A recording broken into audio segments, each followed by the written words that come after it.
देखिए, रामपुर कारागार में जो बंदी पढ़ना चाहते हैं उसको शासन के निर्देशानुसार वो सारी व्यवस्थाएं करके दी जाती हैं जो पढ़ाई के लिए आवश्यक होती हैं।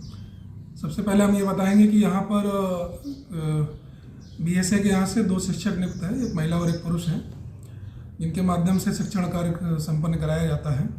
शेष जो अन्य शिक्षित बंदी है उनका भी सहयोग लेते हैं हम लोग। तो इस समय जो भी बंदी हमारे यहाँ निरुद्ध होते हैं, जो भी जिस भी क्लास में पढ़ना चाह रहे हैं, जिस भी लेवल पे उनकी पढ़ाई रुक गई थी, उसके आगे की पढ़ाई की व्यवस्था हम लोग करते हैं।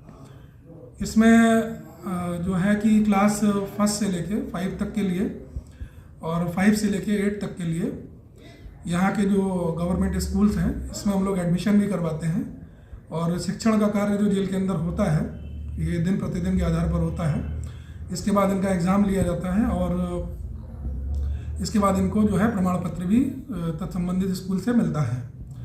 इसके अतिरिक्त जो है 10th और 12th के लिए भी जो है यूपी बोर्ड के माध्यम से भी हमारे यहाँ से एनरोलमेंट कराया जाता है। जो लोग पुरुष या महिला बंदी पढ़ना चाहते हैं तो उसके लिए हम लोग इनका फॉर्म भरवाते हैं और शिक्षण सामग्री जो भी होती है वो भी इनको उपलब्ध कराई जाती है जेल प्रशासन की तरफ से।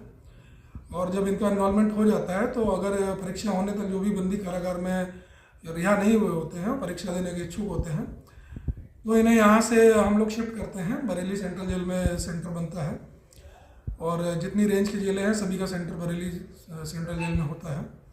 तो वहाँ पर इन बंदियों को अस्थायी तौर पर शिफ्ट किया जाता है। परीक्षा ये वहीं पर अपनी कंप्लीट करते हैं। और बताने में मैं ये भी कहूँगा कि जितने भी हमारे यहाँ से एनरोलमेंट होते हैं उसमें अभी तक मेरे कार्यकाल में जितने भी हाई स्कूल इंटर में जितने एनरोलमेंट हुए वो सारे ने अच्छे तरीके से अच्छे मार्क्स के साथ में परीक्षाएं सब उत्तीर्ण करी हैं। और पठन पाठन को लेकर मैं ये कहूँगा कि यहाँ पर जो भी होता है दिन प्रतिदिन आधार पे नियमित तौर पे क्लासेस चलती हैं। उसमें इंग्लिश मैथ से लेकर जितने भी सब्जेक्ट होते हैं वो सभी जो यहाँ के जो टीचर्स हैं वो उसको पढ़ाते हैं। शिक्षण से रिलेटेड जो भी सामग्री है, किताबें हो गई, कॉपी हो गई, लिखने का लेखन सामग्री सब हो गई, ये सारी जेल प्रशासन की तरफ से उपलब्ध कराई जा रही है। सर टोटल कितने बच्चे इस वक्त शिक्षा जो है वो हासिल कर रहे हैं जेल बंदियों के अंदर से?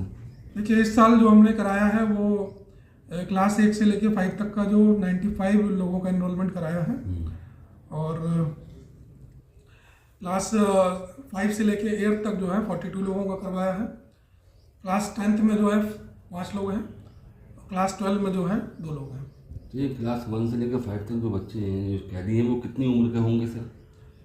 देखिए, ये अलग अलग वर्ग के होते हैं। इसमें मैक्सिमम जो है वो तो 18 से 21 के बीच वाले ही जो लोग आ गए हैं, जिसको अल्पवयस्क हम लोग कहते हैं। ये उस कैटेगरी के बच्चे हैं सब जो पहली बार फर्स्ट टाइम ऑफेंडर हैं, छोटे मोटे अपराधों में आ गए हैं, चोरी है, जिनमें सुधार की ज़्यादा संभावना है। तो फोकस ये रहता है कि इन लोगों को पढ़ाई के माध्यम से किसी तरीके की अच्छी एक्टिविटी में अगर हम लोग डाल पाएँ तो चूँकि इनका एज ग्रुप कम है इसमें सुधार के अच्छे रिजल्ट देखने को मिलते हैं। शेष इसके अलावा भी अगर कोई पढ़ना चाहता है और बहुत कम पढ़ा लिखा है, वो अपना चाहता है, तो उसको भी हम लोग एनरोलमेंट करवाते हैं। उसमें एज ग्रुप कोई बाधा नहीं है। सर टोटल कितने बंदी जो पढ़ाई कर रहे हैं सर? टोटल इस समय लगभग 150 के आसपास है। और महिला कितनी है सर इसमें? इसमें से महिलाएं 17 महिला। तो सर इनके बाद जो शिक्षा हासिल करने के बाद कुछ उनमें चेंजिंग नज़र आ रहा है सर आपको? सर जो पढ़ाई कर रहे हैं तो उसके बाद कुछ उनके स्वभाव में कुछ चेंजिंग आया हो सर?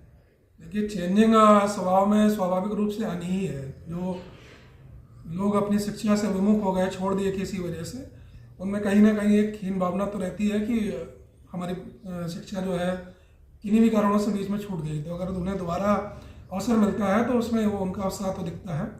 और चेंजिंग को लेके ही मैं ये जरूर कहूँगा कि जो बच्चे शुरुआती दौर में क्लासों में नहीं बैठते हैं, जो लोग धीरे धीरे करके जब उनमें जो है पढ़ाई के प्रति जब रुचि जागती है तो फिर वो नियमित तौर पर क्लास में बैठना और उसमें एक्टिव पार्टिसिपेशन जो है वो दिखना उनका शुरू हो जाता है। तो हम कह सकते हैं कि चेंजिंग बहुत अच्छी आती है सर। Thank you.